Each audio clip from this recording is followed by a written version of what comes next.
الذين يبلغون رسالات الله ويخشونه ولا يخشون أحدا إلا الله وكفى بالله حسيبا. اللهم صل على محمد وعلى محمد. سورہ احزاب کی آیت نمبر 39، جس میں پروردگار عالم تعریف کر رہا ہے، مدح کر رہا ہے، ستائش کر رہا ہے ان لوگوں کی جو اللہ کے پیغام کو، اللہ کے احکام کو، اللہ کی باتوں کو دوسروں تک پہنچاتے ہیں اور اللہ کا تقوی، اللہ کی خشیت، اللہ کا خوف اپنے دل میں رکھتے ہیں. اور یہی نہیں، یہ وہ لوگ ہیں جو اللہ کے علاوہ کسی سے نہیں ڈرتے. میں اکثر کہتا ہوں جو آدمی اللہ سے ڈرتا ہے بہت خوش قسمت ہے، چونکہ جس دل میں اللہ کا ڈر ہوتا ہے اس دل میں کوئی اور ڈر نہیں آتا، اور جس دل میں اللہ کا ڈر نہیں ہوتا اس دل میں ہزاروں ڈر آ کے اپنا بسیرا بنا لیتے ہیں. بعض لوگوں کو کہتے ہوئے سنا گیا، مولانا کیا کریں، مجلس میں بیٹھے رہتے ہیں، علماء کی گفتگو سنتے ہیں تو دل چاہتا ہے بس آج کے بعد گناہ نہیں کریں گے، آج کے بعد دھوکہ دھڑی کا کام چھوڑ دیں گے، فراڈ نہیں کریں گے، کسی کو ٹوپی نہیں پہنائیں گے. لیکن باہر نکلتے ہیں اور لوگوں سے ملتے ہیں تو پھر مولاناؤں کی باتیں جو ہے ہم بھول جاتے ہیں. وہ شیطان ہے نا، اللہ میاں نے شیطان کو پیدا کر دیا ہے، وہ عالموں کی ساری باتوں کو تباہ و برباد کر دیتا ہے. مولانا یہ اللہ نے شیطان کو کیوں پیدا کر دیا؟ اچھا خاصا یہ شیطان صاحب نہ ہوتے تو ہم اللہ کے کام میں مشغول ہوتے. اللہ نے یہ اعتراض ہے ڈائریکٹ اللہ کے اوپر. اچھا کچھ لوگ اعتراض کرتے ہیں مولانا کے اوپر، عالموں کے اوپر. یہ وہ لوگ ہیں جو عالموں سے بھی اپنے کو برتر سمجھتے ہیں اور ڈائریکٹ اللہ پہ اعتراض کرتے ہیں. یہ اللہ نے شیطان کیوں پیدا کر دیا؟ اچھا خاصا تبلیغ کی باتیں سن کے آتے ہیں، ہدایت کی باتیں سن کے آتے ہیں اور شیطان جو ہے بہکا دیتا ہے. دیکھیے یاد رکھیے گا، اللہ نے کسی چیز کو بغیر مصلحت کے پیدا نہیں کیا. ہر چیز انسان کے پرافٹ کے لیے پیدا کی ہے. چنانچہ سورہ صاد میں ارشاد ہو رہا ہے وَمَا خَلَقْنَا السَّمَاءَ وَالْأَرْضَ وَمَا بَيْنَهُمَا بَاطِلًا. دیکھو ہم نے نہ آسمان کو بیکار پیدا کیا ہے اور نہ زمین کو بیکار پیدا کیا ہے اور نہ ان چیزوں کو بیکار پیدا کیا ہے جو زمین و آسمان کے بیچ ہے. تو یہ شیطان بھی زمین و آسمان کے بیچ ہے، لہٰذا اس کو بھی بیکار پیدا نہیں کیا گیا. اور یہ چیز بھی اپنے اذہان عالیہ میں محفوظ کر لیجئے گا کہ قرآن یہ کہتا ہے سورہ سجدہ میں ذات پروردگار وہ ہے الذی احسن کل شیء خلقہ، جس نے کسی چیز کو بری نہیں بنایا، برا نہیں بنایا. ہر چیز کی خلقت، طبیعت، فطرت اچھی ہے. بعد میں وہ خراب ہو جائے وہ الگ چیز ہے. اللہ نے ہر چیز کو فطری اعتبار سے، جبلی اعتبار سے اچھا پیدا کیا. اللہ نے شیطان کو شیطان تھوڑی پیدا کیا. شیطان بھی عام لوگوں کی طریقے سے اللہ کا ایک بندہ تھا. روایات میں ملتا ہے کہ اس کا اصلی نام حارث تھا. کیا تھا؟ حارث. اور یہ اللہ کا عبادت گزار بندہ تھا، یہاں تک کہ فرشتے اسے آسمان پر اٹھا لے گئے. اس نے 6000 سال اللہ کی عبادت کی. البتہ یہ فرشتوں میں سے نہیں تھا، یہ فرشتوں میں سے نہیں تھا، یہ جناتوں میں سے تھا. سورہ کہف اٹھا کے دیکھیے، جس میں واضح طور پہ قرآن نے کہا اِذْ قُلْنَا لِلْمَلَائِكَةِ اسْجُدُوا لِآدَمَ فَسَجَدُوا إِلَّا إِبْلِيسَ كَانَ مِنَ الْجِنِّ فَفَسَقَ عَنْ أَمْرِ رَبِّهِ. اس وقت کو یاد کرو جب تمہارے پروردگار نے فرشتوں سے کہا آدم کو سجدہ کرو. تمام ملائکہ نے سجدہ کیا سوائے ابلیس کے. قرآن کہتا ہے اس نے سجدہ کیوں نہیں کیا؟ کانا من الجن، وہ جناتوں میں سے تھا، وہ جناتوں میں سے تھا، لہٰذا اس نے امر پروردگار کو توڑ دیا، اس کی اطاعت نہیں کی. پچھلے سال جنات کے موضوع پہ میں نے 2 تقریریں کی تھی، یوٹیوب پہ بھی موجود ہے. اس میں میں نے 10-12 فرق بیان کیا تھا کہ جنات اور فرشتے میں کیا فرق ہے. 10 یا 12 فرق بیان کیے. اس میں سے ایک فرق یہ تھا کہ فرشتے ہمیشہ خدا کی اطاعت کرتے ہیں، نافرمانی نہیں کرتے. الذین لا یسبقون بقولہ وہم بامرہ یعملون. فرشتوں کی ذات وہ ہے جو اللہ کے کسی قول پہ سبقت نہیں کرتے. جو کچھ اللہ تعالیٰ کہتا ہے منو عن وہی انجام دیتے ہیں. لیکن جناتوں کا معاملہ یہ ہے وہ انسانوں کی طرح سے کبھی اللہ کی اطاعت کرتے ہیں، کبھی نافرمانی کرتے ہیں. تو راز سجدہ آدم کا حکم جب ہوا اس وقت کھل گیا. اس بزم میں فرشتہ کون ہے، جنات کون ہے، عالم ملکوت کا باشندہ کون ہے، عالم سفلا زمین کا رہنے والا کون ہے. شیطان کا راز وہاں کھل گیا. تو نام تھا حارث، عبادت گزار بندہ، 6000 سال عبادت کی. لیکن جب آدم کے سجدے سے انکار کر دیا تو اللہ نے لعنت کا توپ اس کی گردن میں ڈال دیا اور مردود بارگاہ بنا دیا. غور فرمائیے عزیزو، تو شیطان پیدائشی طور پر شیطان نہیں ہے. اللہ نے شیطان کو بھی اچھا ہی پیدا کیا تھا. شیطان کے معنی ہے وہ چیز، وہ شخص جس سے جز شرارت کے کچھ بھی صادر نہ ہو. شیطان کو شیطان اسی لیے کہتے ہیں کہ ہمیشہ شیطنت کرتا رہتا ہے، شرارت کرتا رہتا ہے، بہکاتا رہتا ہے، پریشان کرتا رہتا ہے. شیطان کو ابلیس بھی کہتے ہیں. ابلیس یعنی وہ جو رحمت خدا سے مایوس ہو جائے. اس کا ایک لقب ابلیس بھی پڑ گیا، چونکہ اس نے کہہ دیا مجھے تو اب معلوم ہے کہ اللہ مجھے معاف نہیں کرے گا، لہٰذا کبھی بھی اللہ کی رحمت سے مایوس نہیں ہونا چاہیے.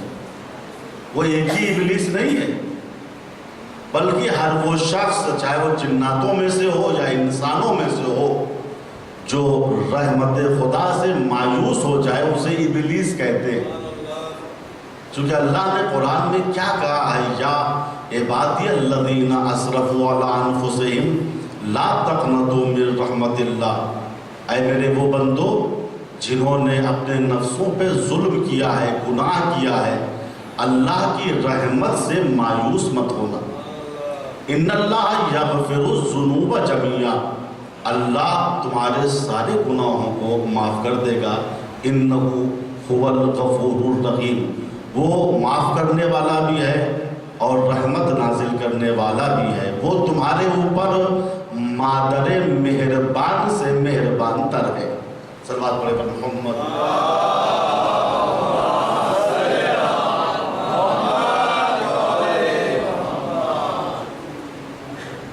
تو عزیزو، شیطان پیدا نہیں ہوا تھا، یہ بھی اللہ کا ایک بندہ تھا. تو آپ نے کہا کہ اللہ نے شیطان کو کیوں پیدا کر دیا، یہ بہکا دیتا ہے۔ دیکھیے اگر شیطان نہ ہوتا تو سچا اللہ کا بندہ کون ہے واضح ہو ہی نہیں پاتا، کیونکہ شیطان وسوسہ پیدا کرتا ہے، اللہ ہدایت دیتا ہے۔ اب یہ انسان کے اوپر ہے کہ وہ شیطان والا بنتا ہے یا اللہ والا بنتا ہے۔ اگر اللہ صرف اپنی اطاعت چاہتا، جیسا کہ چاہتا ہے جبری طور پر مجبور کر کے لوگوں کو کہ تم صرف میری اطاعت کرو، میری عبادت کرو، تو اللہ رسول کو نہ بھیجتا، نبی کو نہ بھیجتا، بلکہ ملک الموت کو بھیج دیتا۔ ملک الموت ہدایت کے لیے آتے، خدا صاحب کہیے لا الہ الا اللہ محمد رسول اللہ، اگر نہیں کہا تو روح قبض کر لیں گے، یہ صاحب فوراً مسلمان ہو جاتے، صحیح کہہ رہے ہیں۔ تو اسی لیے دین میں قرآن نے کہا کہ لا اکراہ فی الدین، دین میں زبردستی نہیں ہے، جبر نہیں ہے۔ اگر جبر ہوتا تو نبی نہ آتے، بلکہ ملک الموت ہماری ہدایت کے لیے آتے۔ تو اللہ نے عقل ہم کو دیا ہے۔ غور کیجئے، انسان جس وقت برائی کو انجام دیتا ہے، گناہ کو انجام دیتا ہے، اس وقت بھی ذہن میں اس کے یہ چیز ہوتی ہے، یہ چیز بری ہے، یہ گناہ ہے، اللہ کی معصیت ہے۔ جب جانتے ہو گناہ کیوں کر رہے ہو، کہ وہ شیطان کا غلبہ ان کے اوپر ہو گیا، ان کی روحانی طاقت کمزور ہو گئی ہے، ان کا نفس امارہ ان کے اوپر غالب آ گیا۔ تو اللہ نے انسان کو اس طریقے سے بنایا، عقل بھی دی اور شیطان کو بھی خلق کیا، تاکہ روز قیامت اسی کے ذریعے امتحان لے کر اس انسان کو درجات اولا تک پہنچا دے، جنت علیہ تک پہنچا دے۔ ورنہ اگر شیطان نہ ہوتا تو ہر شخص آج فرشتہ ہی ہوتا۔ کیا ہوتا؟ فرشتہ۔ اللہ نے فرشتوں کو جس کام میں لگا دیا ہے وہ اسی کام میں لگے ہوئے۔ کچھ رکوع کر رہے ہیں تو قیامت تک رکوع کرتے رہیں گے، کچھ سجدے میں ہیں تو قیامت تک سجدے ہی میں رہیں گے، کچھ حالت قیام میں ہیں تو قیامت تک قیام ہی میں رہیں گے۔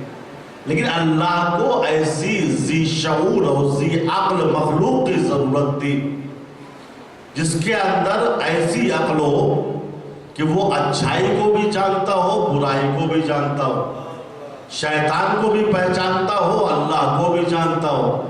لہٰذا قرآن نے کہا اِنَّا هَدَيْنَاهُ السَّبِيلَ اِمَّا شَاكِرًا وَإِمَّا كَفُورًا، ہم نے ہدایت کے راستے کو بتا دیا ہے، جبر نہیں کریں گے، چاہے ہدایت کو مان کے شکر پروردگار کرو یا ہدایت سے ہٹ کے کفر پروردگار کرو، راستہ ہم نے بتایا ہے، اختیار تمہارے ہاتھ میں۔ ایک صلوات پڑھیں۔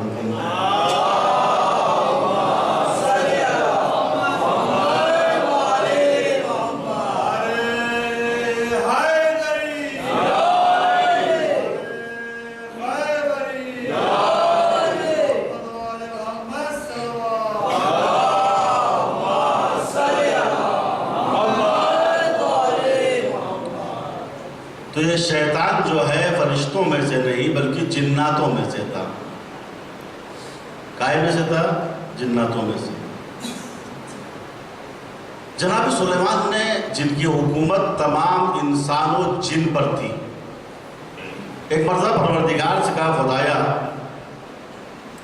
بہت سے جناتوں کو تو نے مسخر کر دیا ہے، میرا مطیع بنا دیا ہے، شیطان بھی تو جناتوں میں سے ہے، پروردگار کچھ دنوں کے لیے شیطان کو بھی میرے قبضے میں کر دے۔ میں تبلیغ کرتا ہوں، واعظ و نصیحت کرتا ہوں، لوگ مان لیتے ہیں، لیکن جب باہر جاتے ہیں تو شیطان اپنی حرکت کر دیتا ہے، میری ساری محنت ضائع ہو جاتی ہے۔ میرے باپ جناب داؤد نے ایک عمر زحمت اٹھائی، محنت کی، لیکن میں دیکھ رہا ہوں آج بھی اکثریت کافروں کی ہے، مشرکوں کی ہے، دشمنان کی ہے، جو اللہ کو نہیں مانتے، اس کے رسول کو نہیں مانتے۔ آواز سے قدرت آئی سلیمان مصلحت نہیں ہے کہ تم شیطان کو گرفتار کرو، لیکن اگر تمہارا دل چاہ رہا ہے کہ تجربہ کرو تو جاؤ، یہ اختیار ہم نے دے دیا کہ کچھ دن کے لیے شیطان کو قید خانے میں ڈال دو۔ جیسے ہی اجازت ملی جناب سلیمان کو، بڑے بڑے دیووں کو بلایا جناب سلیمان نے، کہا جاؤ شیطان کو پکڑ کے لاؤ۔ دیو لوگ گئے، جنات گئے اور شیطان کو گرفتار کر کے جناب سلیمان کے پاس لائے، زنجیر میں بند۔ جناب سلیمان نے نیچے سے اوپر دیکھا، نیچے سے اوپر تک دیکھا، شیطان سے کہ بہت بہکا چکا تو چل کچھ دن قید خانے میں آرام کر لے۔ قید خانے میں ایک قید خانہ تھا، اس کے اندر اور بہت سے خطرناک قسم کے دیو قید تھے۔ جناب سلیمان نے شیطان کو اس کے اندر ڈال دیا۔ اب دیکھیے عزیزو، جناب سلیمان اللہ کے نبی تھے، بادشاہ تھے، لیکن اللہ والے وہ ہوتے ہیں جو سرکاری خزانے سے تنخواہ نہیں لیتے۔ جناب سلیمان کے والد ماجد جناب داؤد یہ بھی بادشاہ تھے، لیکن ایک پیسہ سرکاری خزانے کا خرچ نہیں کرتے تھے، خود بیچارے زیرہ بناتے تھے، اس کو نوکر کے ذریعے بکواتے تھے، جو پیسہ ملتا تھا اس سے ان کا معاش چل رہا تھا۔ جناب سلیمان نے بھی یہی چیز اختیار کی کہ ہم بیت المال سے پیسہ نہیں لیں گے، سرکاری خزانے سے تنخواہ نہیں لیں گے۔ جناب سلیمان زرہ نہیں بناتے تھے، بلکہ آپ بہترین قسم کی ٹوکری بناتے تھے، اور ایسی ٹوکری جو اس وقت فلسطین میں کسی کو میسر نہیں ہوتی تھی۔ مثلا ایک دن اچھی سی ٹوکری بنا دی، نوکر کے ذریعے بازار میں بکوا دیا، 3 دن کے لیے ان کے لیے معاش ہو جاتا تھا۔ جناب سلیمان نے جب شیطان کو گرفتار کیا، ٹوکری بن کے نوکر کو دیا، جاؤ بازار میں بیچ کے آؤ۔ نوکر بازار میں آیا، کیا دیکھا؟ جتنے بھی تاجر ہیں، دکان والے ہیں، کوئی نہ خریدنے پہ تیار ہے نہ بیچنے پہ تیار ہے۔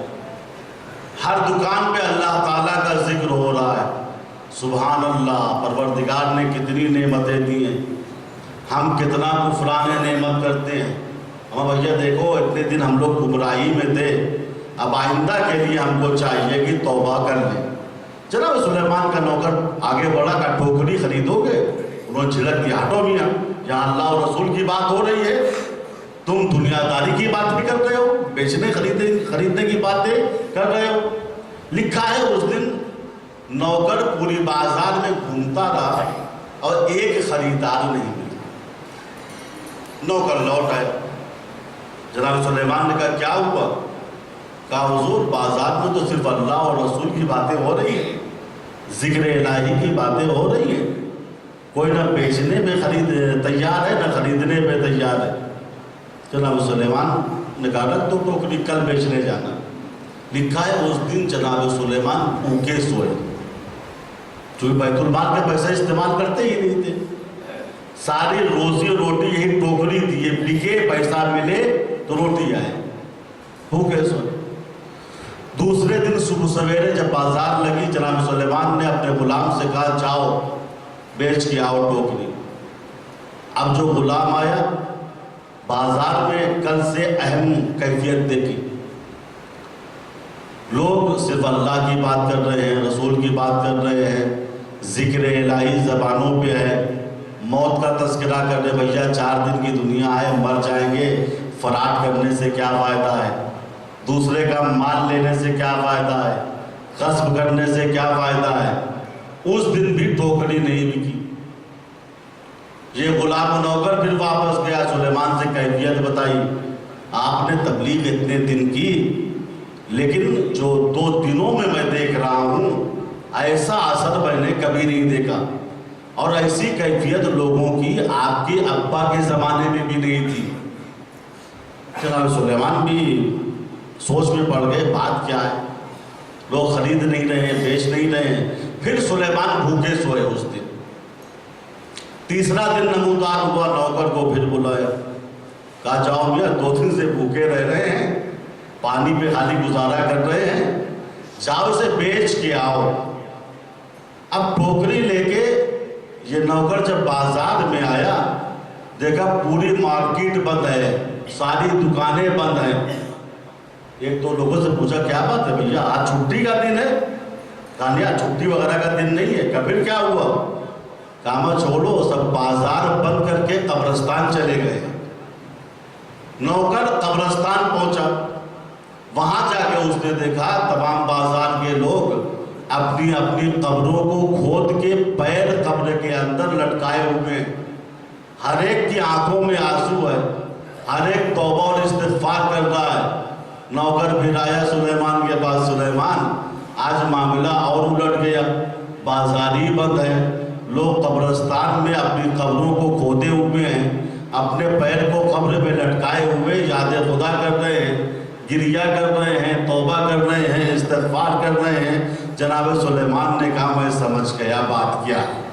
تہہ خانے میں گئے، شیطان کو آزاد کر دیا، جا تو اپنا کام کر۔ اب جو شیطان قید خانے سے نکلا سیدھا قبرستان پہنچا، لوگوں کے دلوں میں وسوسہ پیدا کیا، بھیا صرف اللہ ہی تھوڑی نہ آئے، بچے بھی ہیں، معاشرے میں عزت بھی ہے، کمانا بھی ہے۔ اب جو وسوسہ پیدا ہوا، لوگ بازار کی طرف بھاگے، آواز قدرت آئی، سلیمان دیکھا شیطان کی بھی مصلحت ہے، میں نے اس دنیا میں کسی چیز کو بیکار پیدا نہیں کیا۔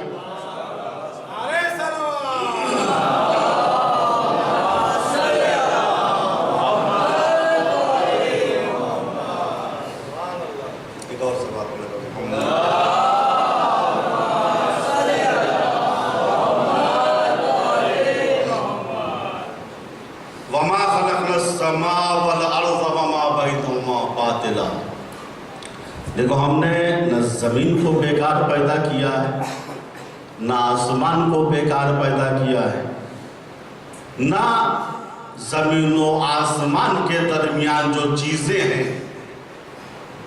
ان کو ہم نے بیکار پیدا کیا، ایسا کچھ بھی نہیں ہے۔ ہر چیز باکار ہے، ہر چیز با مصلحت ہے۔ شیطان بھی تمہاری مصلحت کی خاطر پیدا کیا گیا تاکہ معلوم ہو اصلی اللہ والا کون ہے اور منافق صفت کون ہے، تاکہ معلوم ہو اللہ کی باتوں کا ماننے والا کون ہے اور شیطان کی اطاعت کرنے والا کون ہے۔ اس دنیا میں تمہارا جو فریضہ ہے اس کو ادا کرو، پیغام الہی کو ایک دوسرے تک پہنچاؤ۔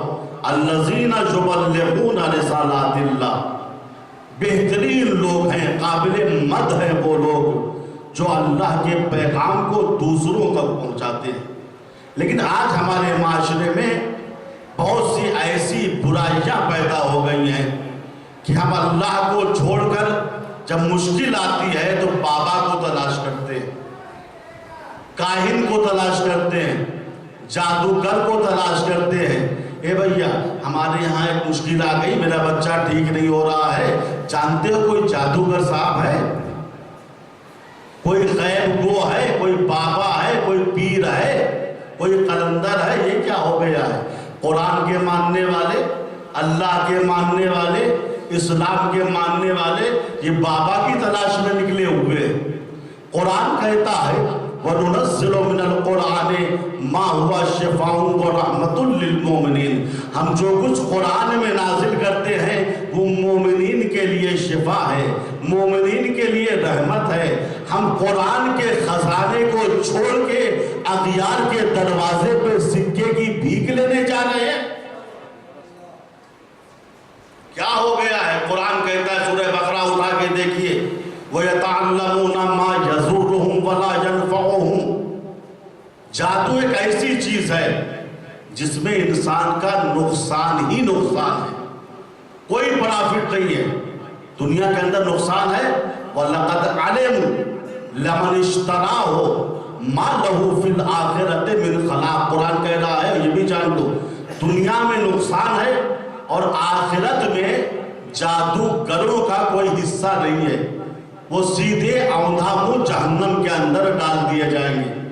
لہذا جادوگروں سے معاملہ نہیں کرنا چاہیے، جادوگروں سے مشکلات حل نہیں کرانی چاہیے۔ میرا خود تجربہ ہے، میں نے بارہا دیکھا ہے، ہو سکتا ہے وقتی طور پر مشکل آسان ہو جائے، لیکن نتیجے میں انسان پائی پائی کا محتاج ہو جاتا ہے۔ رسول اسلام حضرت محمد مصطفیٰ صلی اللہ علیہ وسلم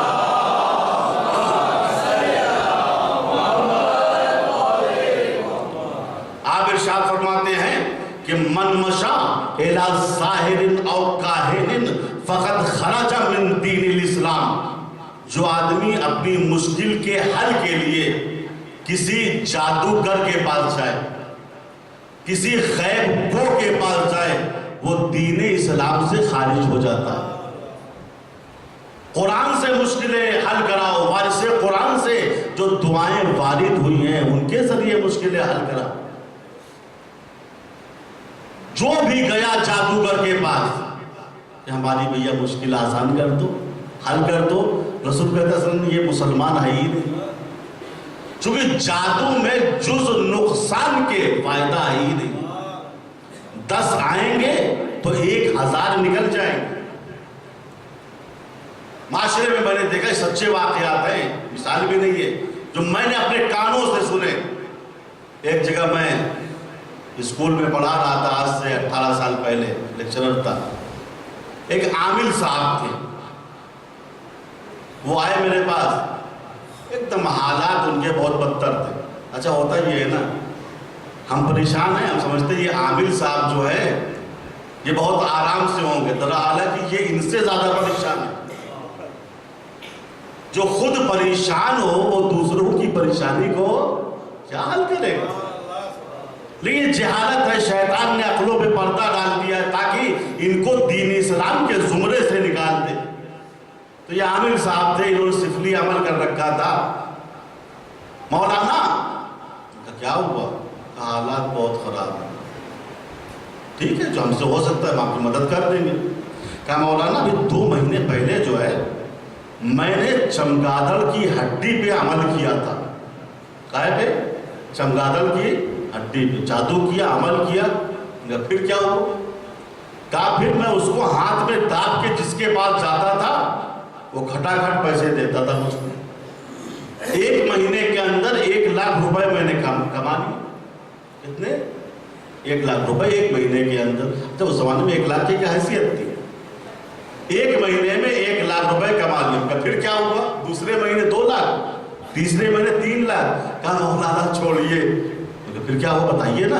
کہا وہ اصل میں چمگادڑ کی ہڈی جو ہے کھو گئی۔ پھر کہلے پھر نتیجہ آپ دیکھ رہے ہیں، میں تو پائی پائی کا محتاج ہو گیا ہوں، پہلے سے زیادہ حالات خراب ہو گئے۔ ایک اور صاحب ملے، وہ کچھ دن سے بھوپال میں رہ چکے تھے۔ انہوں نے کہا مولانا کوئی دعا بتائیے، بہت پریشان ہیں ہم۔ بولے کیا ہوا؟ کہلے وہ بھوپال میں تھے تو ایک بابا تھے، ان سے گھوڑے کی نال پہ عمل کروایا تھا۔ کہے پہ؟ گھوڑے کی نال عمل کروایا تھا، اس کو پیسے کی تجوری میں رکھ دیا تھا۔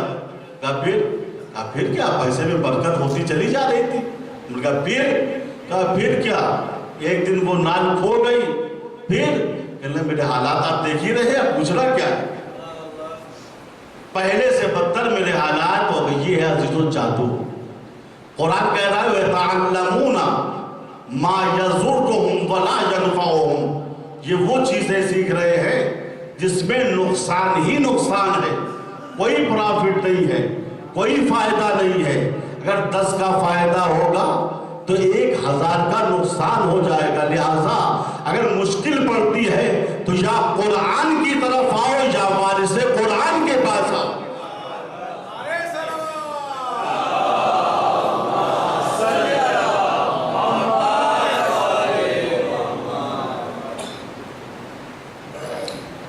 سید رضی اپنی کتاب خصائص میں لکھتے ہیں کہ مولا کائنات امیر المومنین کے زمانے میں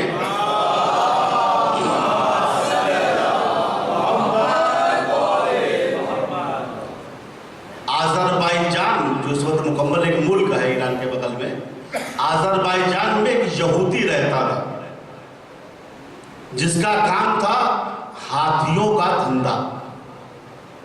وہ اطراف اور جوانب سے ہاتھیوں کو جمع کرتا تھا ان کی تربیت کرتا تھا، پھر لوگوں کے ہاتھ بڑی قیمتوں پہ بیچ دیا کرتا تھا۔ 10 ہاتھی اس کے پاس تھے، اس کا گزر و بسر اسی طریقے سے ہو رہا تھا۔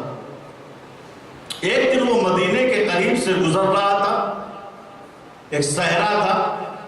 جب ہاتھی صحرا میں پہنچے تو سب کے سب وحشی ہو گئے، سب کا دماغ گھوم گیا، وہ اپنے مالک پہ حملہ کرنے لگے، دوڑانے لگے۔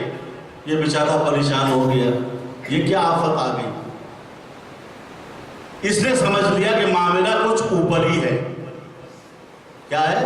اوپری معاملہ ہے، ہو نہ ہو جنات ہاتھیوں کے وجود میں حلول کر گئے۔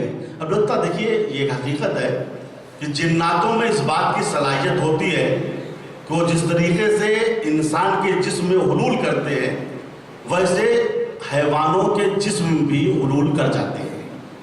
اب انشاءاللہ محرم کے بعد ہاتھی ٹی وی پہ جناتوں کی حقیقت کیا ہے اس سلسلے میں 10 پروگرام میرے ہیں، مجلسوں میں بہت سی چیزیں ہم نہیں بیان کر سکتے، اس میں ہم نے تفصیل کے ساتھ بیان کیا ہے کہ توریت میں کیا لکھا ہوا ہے، بقیہ کتابوں میں کیا لکھا ہوا ہے کہ جنات جو ہے حیوانوں کے وجود میں داخل ہو سکتے ہیں یا نہیں ہو سکتے، انسانوں کے وجود میں داخل ہو سکتے ہیں یا نہیں ہو سکتے۔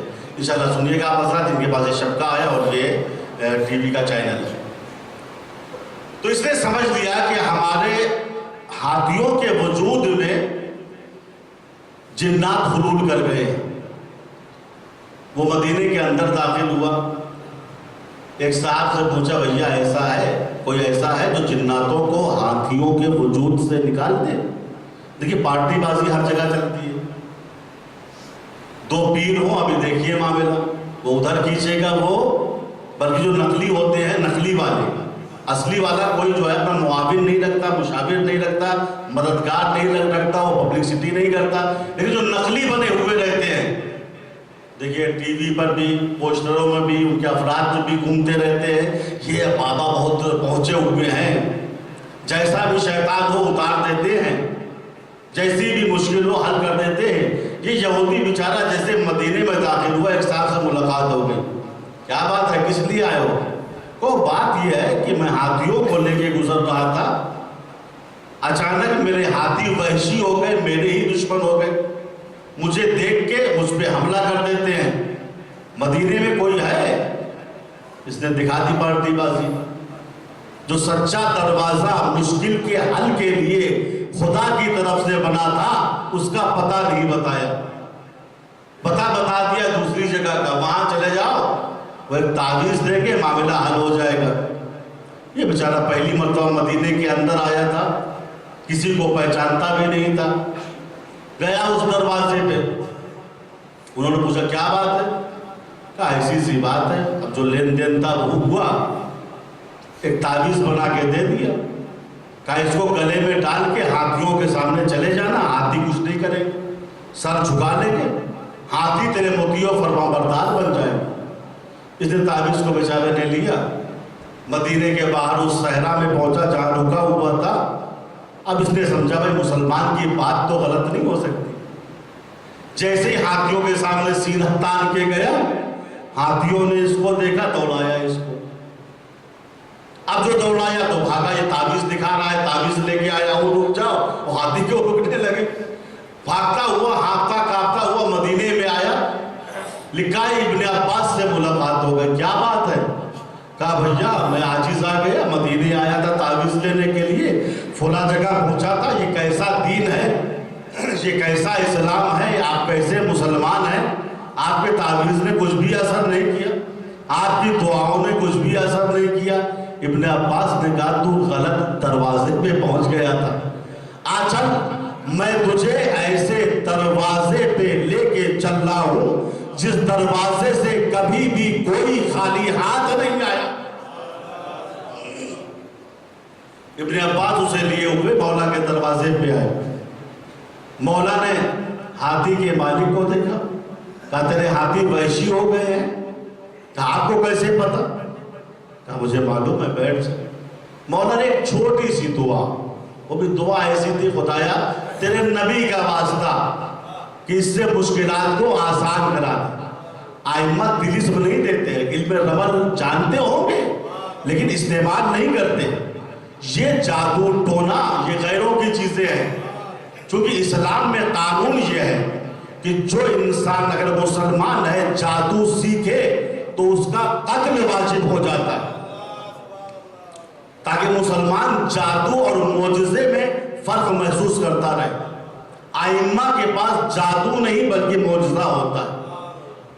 اللہ نے مشکلات نے کہا ٹھیک ہے یہ دعا لے، کہا تعویذ کی ضرورت نہیں. اس دعا کو لے اور جا کے ہاتھیوں کے سامنے پڑھ دینا. کہتی چھوٹی سی دعا اتنا بڑا کام کر جائے گی؟ کہا چھوٹی دعا نہیں ہے، اس میں نبی کا واسطہ دیا گیا ہے. اب یہ دعا لے کے گیا ہاتھیوں کے سامنے، اور 1-2 دن کے بعد مولا کے دروازے پہ واپس آ گیا. ابن عباس کہتے ہیں میں اس وقت مولا کے دروازے پہ بیٹھا ہوا تھا. میں نے دیکھا ہاتھی کا مالک مسکراتا ہوا آ رہا ہے.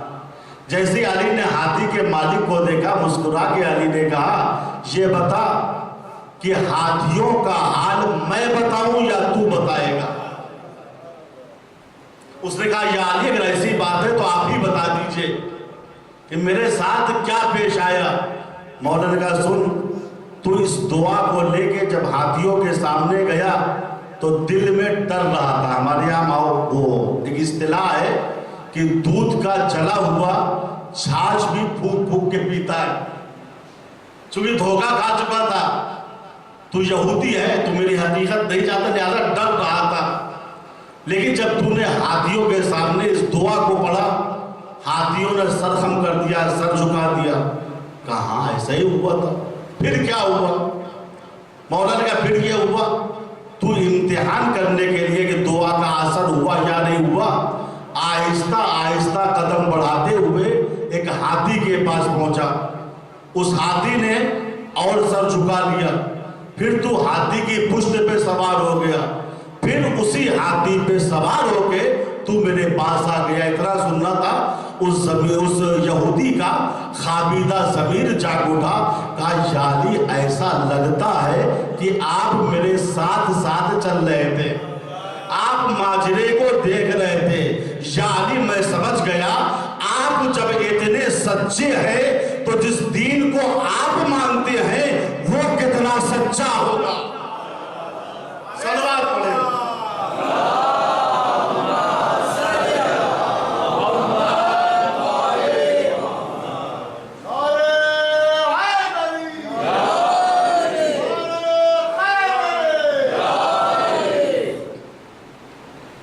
یہ یہودی کلمہ پڑھ کے مسلمان ہو گیا.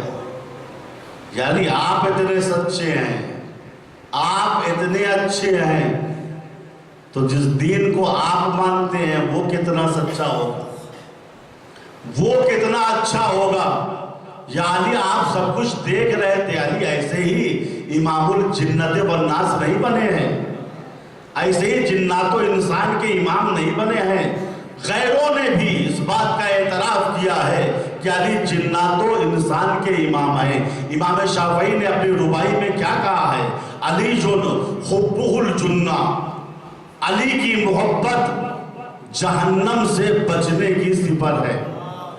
قسیم النار والجنہ، علی جنت و جہنم کے تقسیم کرنے والے ہیں.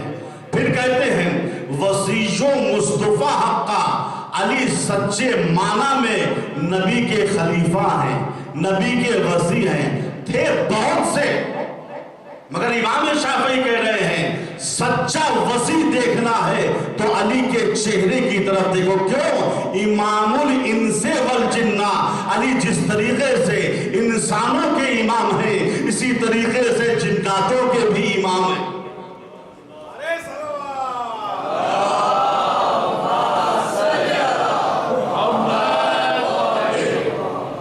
چونکہ رسول جناتوں کے بھی نبی تھے، انسانوں کے بھی نبی تھے. پچھلے سال جو باتیں کہی تھی اسے دہراؤں گا نہیں، مگر بقدر ضرورت. رسول کے پاس جس طریقے سے انسان مسئلہ پوچھنے آتے تھے اسی طریقے سے جنات بھی آتے تھے. رسول کے پاس ہدایت کے لیے جس طریقے سے انسان آتے تھے اسی طریقے سے جنات بھی آتے تھے. لہٰذا ہمارا ماننا یہ ہے خلیفہ رسول جیسا ہونا چاہیے. اگر رسول تھے انسان و جنات کے تو رسول کا خلیفہ صرف انسانوں کا خلیفہ نہیں ہوگا بلکہ جناتوں کا بھی خلیفہ ہوگا. مشکل کے حل کے لیے جنات آتے تھے رسول کے پاس. اور یہ روایت ہے سلمان فارسی سے. سلمان فارسی کہتے ہیں ہم مسجد میں بیٹھے ہوئے پیغمبر کا خطبہ سن رہے تھے, پیغمبر تقریر کر رہے تھے. اچانک مسجد کے گوشے میں ایک پتھر تھا, پتھر سے ایک غبار کا بگولا اٹھا, بگولے سے ایک سفید فام شخص نکلا جس کی ہیبت سے ہم تھر تھرانے لگے. وہ رسول کے پاس گیا, اس نے کہا السلام علیکہ یا رسول اللہ. رسول نے جواب سلام دیا. پھر پوچھا تم کون ہو, کس قبیلے سے ہو, کس قوم سے ہو, تمہارا نام کیا ہے, تمہارا پیشہ کیا ہے. اس نے کہا یا رسول اللہ میں اطرفہ ابن شبراقی قوم جن کا بادشاہ ہوں. ہم نے جب آپ کی رسالت کی خبر سنی تو ہم آپ کے ہاتھ پہ مسلمان ہو گئے تھے, لیکن ہماری قوم کے بہت سے لوگ کافر تھے, ان کی اکثریت تھی. انہوں نے جب ہمارے اسلام کی خبر سنی تو ہم پہ حملہ کیا, ہم کو پریشان کیا, ہماری اراضی کو غصب کر لیا, ہم سے چھین لیا. یا رسول اللہ ہم مدد کے لیے آئے. کہ جنات رسول کے پاس آیا ہو, یا رسول اللہ مدد کے لیے آئے, کسی کو مدد کے لیے بھیج دیجئے. رسول اسلام نے کہا ذرا اپنا چہرہ ظاہر کرو. لکھا ہے جب اطرفہ نے اپنا چہرہ ظاہر کیا تو چہرہ بڑا وحشتناک تھا. سر پہ گھنے ہوئے بال تھے, آنکھ کھڑے الف کی طریقے سے تھی, دانت شیر کی طریقے سے تھے. اب رسول اپنے ایک بغل میں بیٹھنے والے شخص کی طرف مخاطب ہوئے, کہا اطرفہ پریشانی میں ہے, قوم سے جنگ ہو رہی ہے, جاؤ قرآن کے لحاظ سے اطرفہ اور اس کی قوم کے درمیان فیصلہ کر دو. انہوں نے جب اطرفہ کو دیکھا تھر تھرانے لگے, لرزنے لگے. کہا یا رسول اللہ اس کو یہی دیکھ کے مجھے اتنا ڈر لگ رہا ہے, اگر میں اس کے ساتھ چلا گیا آپ وہاں نہیں ہوں گے تو پھر کیا ہوگا. یا رسول اللہ یہ رہتا کہاں ہے. رسول نے کہا اطرفہ ہی سے پوچھ لو. انہوں نے کہا یہ کہاں رہتے ہو. کہا تھوڑی دور چلو گے زمین کی تہ میں ہم لوگ رہتے ہیں. کہاں رہتے ہیں زمین کی. کہو میں تو نہیں چاہوں گا, میرے بس کی بات نہیں ہے. رسول دوسرے کی طرف مخاطب ہے, تم چلے جاؤ. جو الف کا حال تھا وہی بے کا حال تھا. انہوں نے کہا یا رسول اللہ مجھے بھی بڑا ڈر لگ رہا ہے. یہاں سوال یہ ہے کیا رسول کو معلوم نہیں تھا کہ جنات کے ساتھ جا کے جنات کی ہدایت کرنا ان دونوں کے بس کی بات نہیں ہے. نہیں, رسول کو معلوم تھا. رسول قیامت تک کے مسلمانوں کو بتا رہے تھے اے مسلمانوں دیکھ لو, جو میری زندگی میں جنات کو دیکھ کے ڈر جائے وہ میرے بعد اس قوم کا امام کیسے بن سکتا ہے.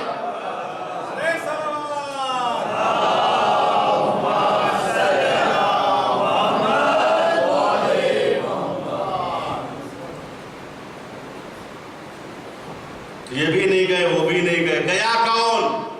اب گیا وہ جس کو امام شافعی نے کہا امام الانس والجنہ. وہ گیا جو جنات کو دیکھ کے نہیں ڈرتا تھا بلکہ مجرم جنات اس کو دیکھ کے تھر تھراتے تھے. علی اطرفہ کے ساتھ آگے بڑھے. سلمان فارسی کہتے ہیں میں علی کے پیچھے پیچھے جا رہا تھا, اچانک دیکھا زمین پھٹی اور علی اطرفہ کے ساتھ زمین کے اندر داخل ہو. میں وہیں سے سر جھکا کے واپس چلا آیا. رسول سے بتایا یا رسول اللہ وہ تو زمین میں چلے گئے. علی کہ علی کا کام ہدایت ہے, وہ ہدایت کرنے گئے, جانے تو علی. لکھا ہے کہ ایک دن گزر گیا, دوسرے دن نماز صبح کے بعد رسول منتظر بیٹھ گئے. علی اب آ رہے ہوں گے, اب آ رہے ہوں گے. نماز زور کا وقت آیا, رسول نے وہی نماز زور ادا کی, علی نہیں آئے. یہاں تک کہ مغرب کا وقت آ گیا, اب جب مغرب کا وقت آیا پھر لوگوں نے دیکھا زمین پھٹی اور حضرت علی اطرفہ کے ساتھ زمین سے باہر آئے اس طریقے سے کہ آپ کی ذوالفقار سے لہو ٹپک رہا تھا۔ رسول نے کہا یعنی دیر کیوں ہو گئی، وجہ کیا ہے؟ کہا یا رسول اللہ جب میں اطرفہ کے ساتھ کافر جناتوں کے پاس پہنچا تو میں نے ان کو 3 چیز کی طرف دعوت دی۔ پہلے یہ کہا تم سب کلمہ پڑھ کے مسلمان ہو جاؤ، انہوں نے انکار کر دیا، ہم تو کلمہ کیوں پڑھنے لگے، ہماری اکثریت ہے، ہم زیادہ لوگ ہیں۔ تو میں نے کہا کلمہ نہیں پڑھتے تو اطرفہ بادشاہ جن سے صلح کر لو۔ انہوں نے کہا صلح بھی نہیں کریں گے۔ اگر علی نے کہا کہ صلح نہیں کرو گے تو اب جنگ کے لیے تیار ہو جاؤ۔ غور کیجیے، علی کا اصول جنگ جو انسانوں کے ساتھ تھا وہی جناتوں کے ساتھ تھا۔ علی جب میدان جنگ میں جاتے تھے، انسانوں سے جنگ ہوتی تھی تو 3 ہی بات رکھتے تھے، کلمہ پڑھ لے، واپس چلا جا۔ جب واپس بھی نہیں جاتا تھا کہ آؤ اب تم حملہ کرو۔ کہا یا رسول اللہ ہم نے جناتوں کے سامنے 3 چیزیں رکھی، کلمہ پڑھ لو، کلمہ پڑھ کے اپنے اپنے گھر واپس چلے جاؤ۔ نہیں گئے۔ ہم نے کہا صلح کر لو، صلح نہیں کیا۔ پھر رسول اللہ ہم نے ذوالفقار کو نکالا، ان پہ حملہ کیا، 8 لاکھ مجرم جناتوں کو قتل کیا۔ جب انہوں نے ذوالفقار کی برق رفتاری دیکھی تو میرے پیروں سے لپٹ کے کہنے لگے یا علی مجھے معاف کر دو۔ یا رسول اللہ ہم نے ان کو معاف کر دیا، معاف کر دیا۔ اب اطرفہ کے ساتھ میں باہر آیا ہوا عزیزو، یاد رکھیے گا جو علی جناتوں کے ساتھ زمین کے نیچے جا کر فیصلہ کرے وہ انسانوں کا خلیفہ بننے کے لیے نقلی مسلمانوں کے جعلی ووٹوں کا محتاج نہیں ہے۔ تو علی ہے امام الانس والجنہ، انسان کے بھی امام ہیں اور جناتوں کے بھی امام ہیں۔ دیکھیے ہزاروں واقعات آپ کو تاریخ میں مل جائیں گے کہ علی جناتوں کی ہدایت کے لیے، علی نے جناتوں سے جنگ کی، اس کے معنی یہ ہے جنات علی کو دکھائی دیتے تھے۔ اب رسول کا خلیفہ رسول کے بعد وہ بنے گا جس کو امت دکھائی دیتی ہو۔ بھائی جب امت دکھائی ہی نہیں دیتی تو آپ خلیفہ کیا بنیں گے؟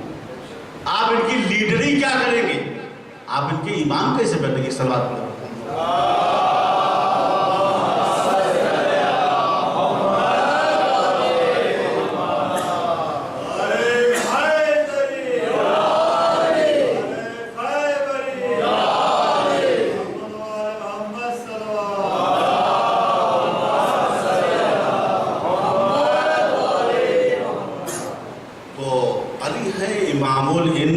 والجن۔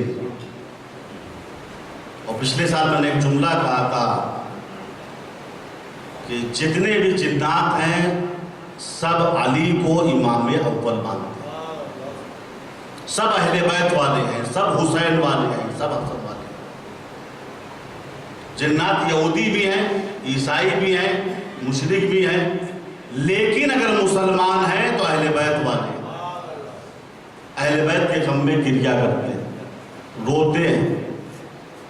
امام حسین کی مدد کے لیے بعض جنات مدینے آئے تھے، بعض کربلا میں پہنچے، مگر حسین ابن علی نے کسی کی مدد کو قبول نہیں کیا۔ یہ روایت رمز المصیبت میں شیخ مفید لکھتے ہیں، جب حسین ابن علی مدینے سے نکل رہے تھے تو جناتوں کا ایک بہت بڑا لشکر امام کی خدمت میں آیا۔ کہا مولا آپ کیوں زحمت کر رہے ہیں؟ آپ اجازت دیجئے تو چند منٹ میں ہم آپ کے دشمنوں کو تہس نہس کر دیں۔ مولا نے کہا نہیں، اینما تکونوا یدرککم الموت ولو کنتم فی بروج مشیدہ۔ تم جہاں بھی رہو موت تم کو آ کے ڈھونڈ لے گی، چاہے تم محکم برجوں اور محکم قصروں میں چلے جاؤ۔ امام کہتے ہیں میری طاقت تم سے زیادہ ہے، میں اگر اشارہ کر دوں تو یہ سب ختم ہو جائیں گے، لیکن مجھے قضائے الہی پہ عمل کرنا ہے۔ شاء اللہ ان یرانا قتیلا، اللہ کی مشیت یہ ہے کہ ہم اس کی راہ میں شہید ہو جائیں۔ زعفر جن کا واقعہ مشہور ہے، بہت سی کتابوں میں لکھا ہے، یہ بھی کربلا پہنچے تھے امام حسین کی مدد کے لیے، مگر حسین ابن علی نے زعفر کی مدد کو قبول نہیں کی۔ کیوں؟ کہا زعفر ہماری طاقت تم سے زیادہ ہے، ہم اگر فرشتوں کو حکم دیں تو فرشتے میری اطاعت کریں، ہم نامرئی مخلوق کو مرئی مخلوق پہ غالب نہیں کر سکتے، یہ شان امامت کے خلاف ہے۔ زعفر جن ان کے واقعات بہت مشہور ہے، کتابوں میں لکھے ہوئے ہیں، بہت سے علماء نے بھی نقل کیا ہے۔ علامہ قزوینی نے اپنی کتاب ریاض القدس میں، اسی طریقے سے عالم بزرگ علی اصغر طباطبائی نے اپنی کتاب طرائف المقال میں، اسی طریقے سے علامہ دربندی نے اپنی مقتل میں کچھ اس طریقے سے لکھا ہے۔ خود زعفر جن نے ایک شخص سے اپنے واقعے کو بیان کیا کہ میں کربلا میں کب پہنچا، کیسے پہنچا۔ خلاصہ یہ ہے، راوی کہتا ہے کہ میں سمندر کے راستے سے کشتی پہ بیٹھا ہوا جا رہا تھا کہ اچانک سمندر میں طوفان آیا، میری کشتی ٹوٹ گئی۔ میں کشتی کے ایک تختے پہ بیٹھا ہوا ساحل سے جا لگا۔ جب میں ساحل پر پہنچا تو میں نے دیکھا یہ ساحل ایک ایسا جزیرہ ہے جس پر آدم یا آدم ذات کا وجود نہیں ہے، نہ کوئی درخت نظر آ رہا ہے نہ کوئی حیوان ہے۔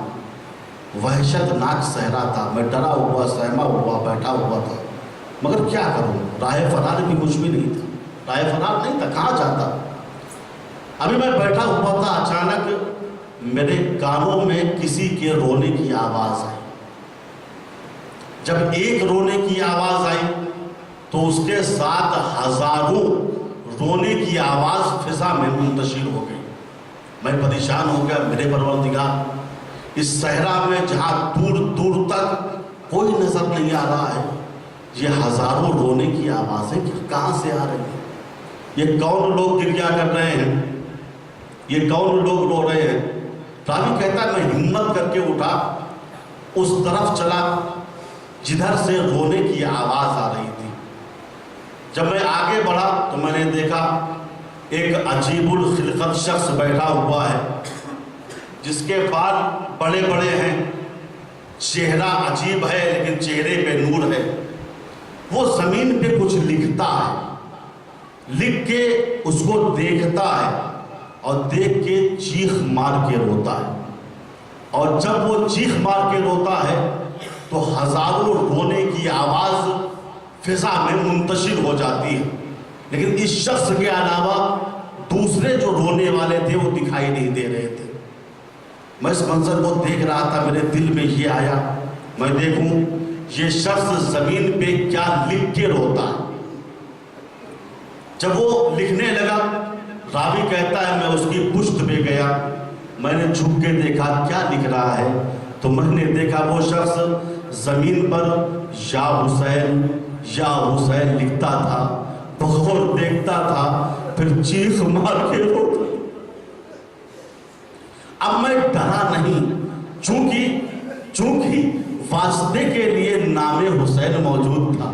میں ایک مرتبہ گھوم کے اس شخص کے سامنے آ گیا، میں نے کہا اے شخص تو کون ہے؟ میرے مولا کا نام لکھ کے زمین پہ کیوں رو رہا ہے؟ اس نے ایک مرتبہ اپنی سرخ آنکھوں کو میری طرف اٹھایا، کہا مجھ سے پوچھتے ہو میں کون ہوں؟ تم بتاؤ تم یہاں کیسے پہنچے؟ راوی کہتا ہے میں نے اپنی داستان کو بیان کیا، پھر کہا آپ بتائیے آپ کون ہیں؟ ایک مرتبہ اس شخص نے کہا تم نے زعفر جن کا نام سنا ہے؟ میں وہی ظافر ہوں۔ کہا میرے مولا کا نام زمین پہ لکھ کے کیوں روتے ہو؟ ظافر نے کہا باد کربلا اب میرا یہی عمل ہے۔ راوی کہتا ہے میں نے کہا ظافر میں نے تمہاری بڑی داستانیں سنی ہیں، کتابوں میں بہت سے واقعات پڑھے ہیں، ذرا کربلا کا آنکھوں دیکھا حال بتاؤ۔ اتنا سننا تھا ظافر چیخ مار کے روئے، ارے یہ تم نے مجھے کیا یاد دلا دیا؟ میرے اندر اتنی توانائی نہیں ہے، اتنی سکت نہیں ہے کہ میں کربلا کے واقعات کو بیان کروں۔ میں تو باد کربلا اسی صحرا میں تب سے بیٹھا ہوا نام حسین لکھتا ہوں اور گریہ کرتا ہوں۔ راوی کہتا ہے میں نے ظافر کو واسطہ دینا شروع کر دیا، ظافر تم کو علی کے شگافتہ سر کا واسطہ، ظافر تم کو سیدہ کے شکستہ پہلو کا واسطہ، ظافر تم کو امام حسن کے جگر کے 72 ٹکڑوں کا واسطہ، ظافر تم کو سر حسین کا واسطہ، واقعات کربلا کو بیان کروں۔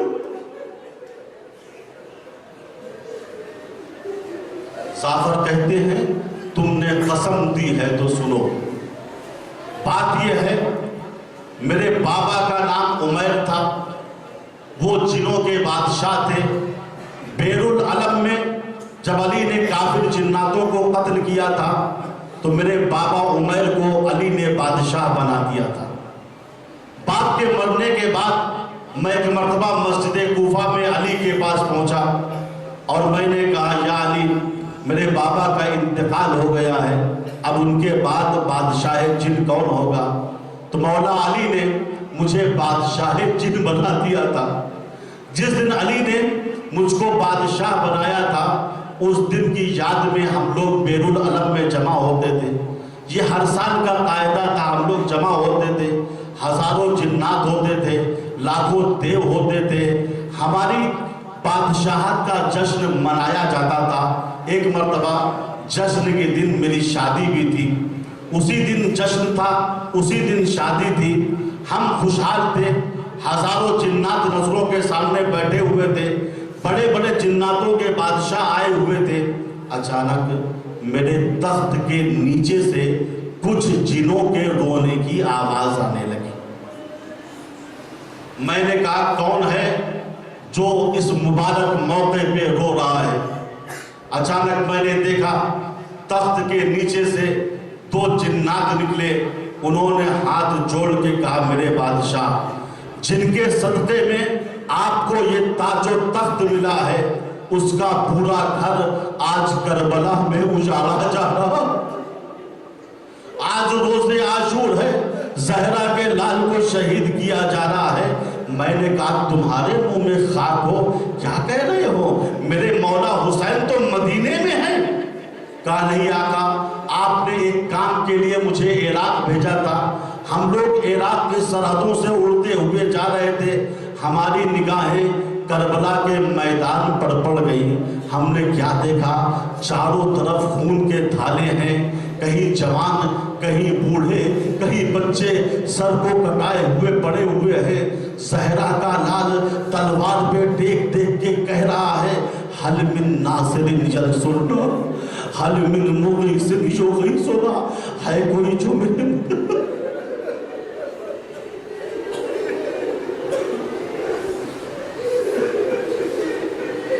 ظافر کہتے ہیں جیسے ہی میں نے یہ سنا تاج اتار کے پھینک دیا، تخت کو ٹھوکر مار دیا، رے جس کے صدقے میں تاج و تخت ملا ہے اسی زہرا کا گھر آج کربلا میں ویران ہو رہا۔ ہم نے 36,000 کا لشکر تیار کیا، ہم روتے ہوئے عراق کی طرف چلے۔ جب عراق پہنچے سامنے نجف نظر آیا، ہم علی کی مزار پہ پہنچے، ہم نے علی کو جا کے سلام کیا۔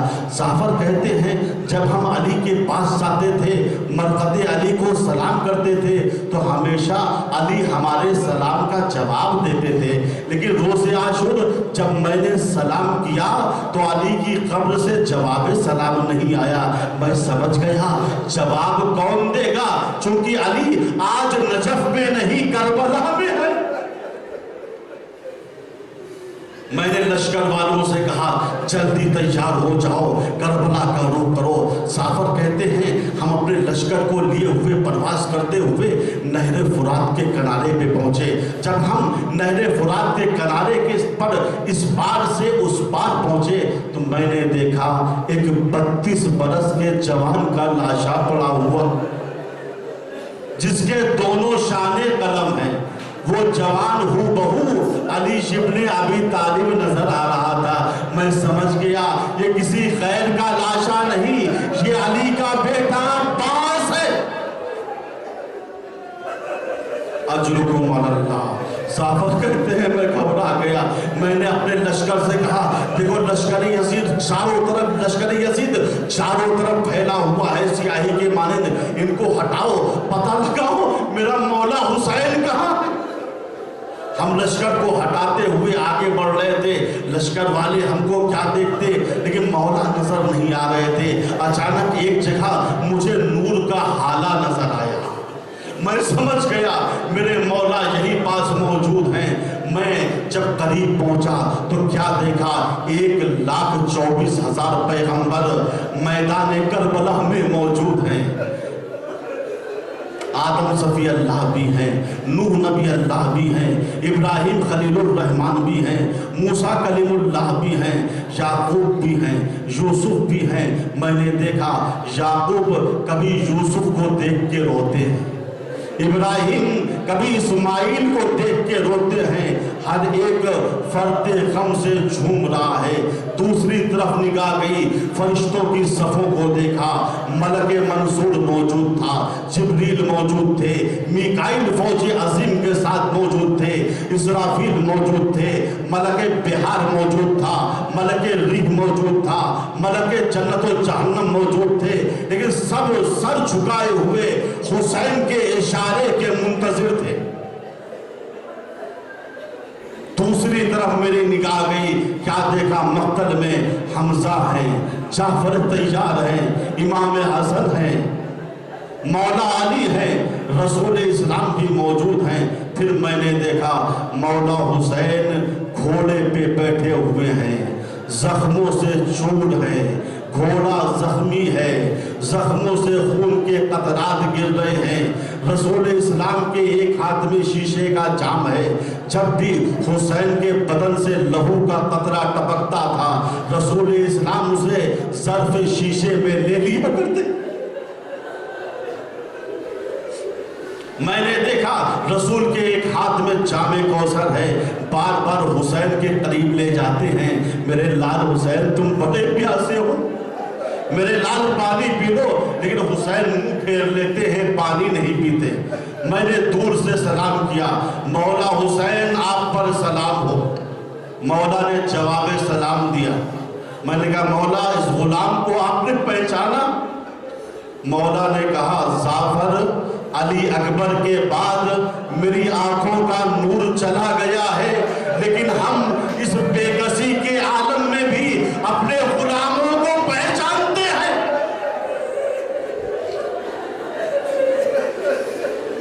تم جعفر ہو، تم عمیر کے بیٹے ہو، مجھے یاد ہے تم میرے بابا کے دربار میں آئے تھے۔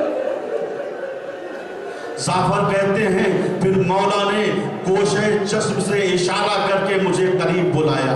میں مولا کے قریب پہنچا، میں نے کہا مولا آپ اتنے پیاسے ہیں، پانی کیوں نہیں پیتے؟ رسول اسلام آب کوثر آپ کو دے رہے ہیں۔ مولا نے کہا جعفر میں بتاؤں پانی کیوں نہیں پیتا؟ جعفر کہتے ہیں مولا نے میرا ہاتھ پکڑا، ایک سوکھے کھجور کے درخت کے نیچے لائے جہاں 18 برس کے ایک جوان رانا کا لاشا پڑا ہوا تھا، جس کے سینے میں برچی کی علی ٹوٹی ہوئی تھی۔ امام نے کہا جعفر یہ میرا بیٹا علی اکبر ہے، وقت آخر میرے پاس آیا تھا، پانی کا سوال کیا تھا، ہائے حسین کی غربات، اپنے جوان کو ایک جرعہ آب نہ دے سکا۔